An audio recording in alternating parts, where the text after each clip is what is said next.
Баршаңызға сәлем, сіздермен бірге Гүлфия. Осы бейнеде өте дәмді пирогтың жасалу жолымен бөлісемін. Түскі асқа кешкі асқа дайындауға болады. Менімен бірге болыңыздар.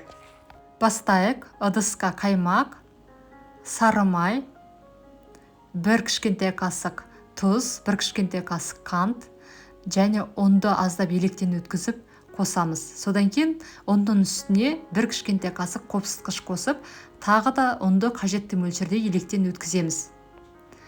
Жақсылап араластырамыз. Содан кейін қолмен қамыр елейміз.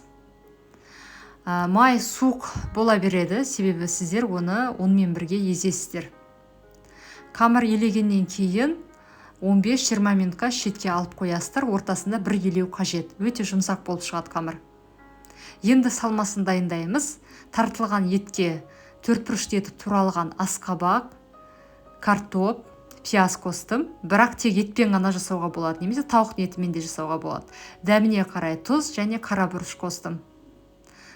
Салмасын өз қалауларыңыз бойынша жасай берсеңіздер де болады, себебі қамыры өте жұмсақ болып шығады. Енді салмасын жақсылап араластырамыз. Салмасы дайын.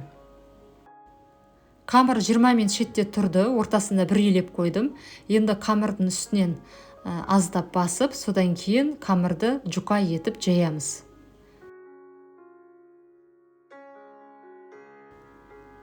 Қамыр дайын, бір келкі жұқа болып шықты.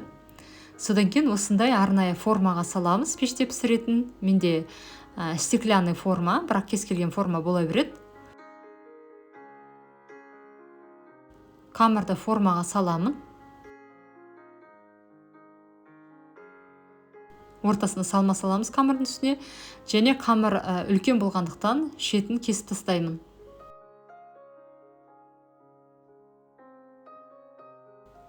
Енді осы дайын қамырдың шетін кішкене қолмен жабыстырамыз, жұқа етіп. Яғни бортик жасаймыз.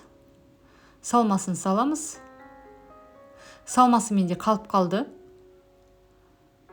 Өте көп болып кетіпті.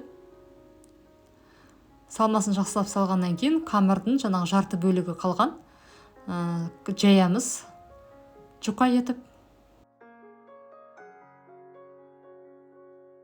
Қамыр үлкен болғандықтан шетін кесіп тастаймын. Яғни осы рецептпен 2 пирог дайындауға болады.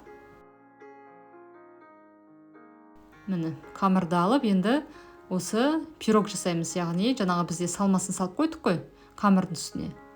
Сол қамырдың ең үстіне, салмасын үстіне салып, шетін жақсылап жабыстырамыз. Ашылып кетпес үшін. Қамыр өте жұмсақ, тез жабысады, тез жайылады, ұзақ уақыт алмайды. Жұмыртқан сарысын жағам. Пирогтың үстіне. Содан кейін өз қалауларыңыз бойынша әдемілесеңіздер де болады. Мен кунжут септім, ақ және қара түстісін әдемі болу үшін, бірақ міндетті емес. 180 градуста 30-40 минут пісіресіздер. Өз пештеріңізге қараңыздар. Өте дәмді болып шықты. Пирог дайын, баршаңызға ас болсын. Қараңыздар, қандай әдемі болып шықты. Қамыры да сондай үгітілмелі жұмсақ болып шығады. Салмасы да толығымен піскен. Міндетті түрде түскі асқа, кешкі асқа жасап көріңіздер. Бір жасағаннан кейін қайталап жасайтын боласыздар.